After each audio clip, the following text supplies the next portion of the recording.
So the issue is that people need to know what money is going into political parties, so you can make sure that when they're in government they don't basically give favours to the people that gave the money. So we have all this donations disclosure rules, and effectively national, entirely within the rules.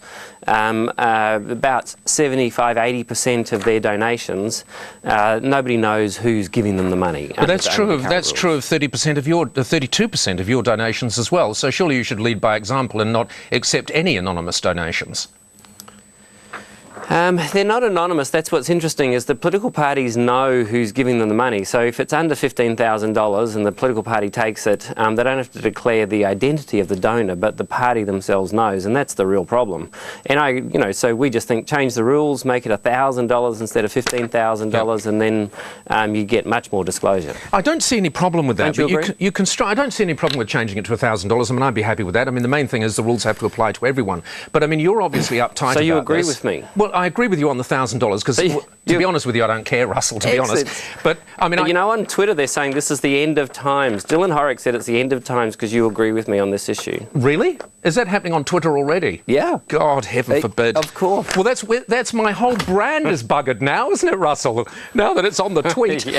But here's the thing. It's mutual. I just want to nail you to the wall just on this one thing which you've sidetracked. Okay, I'm ready. If you firmly believe this, why would you accept any anonymous donations? 32% of the Greens' donations are exactly the same as 80% of National's donations.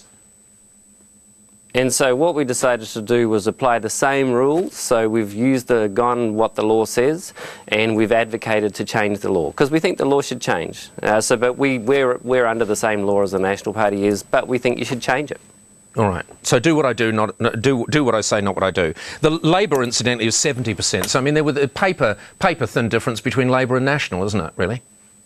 Yeah. I think it's a problem, and that's why it's important that we're on the record as well. I think all the political parties are in the same situation. We can fix it. Let's change the rules so it's a lower disclosure, and then people will know who's giving the political parties money, which I think is important. As you say, it doesn't particularly. I mean, I don't really care, but $1,000 seems fine to me. If it was the same for everybody, that would be fine. Don't you want to know who's funding political parties? Well, it's not. You can't fund a political party on less than a $15,000 donation, can you? $15,000 is nothing.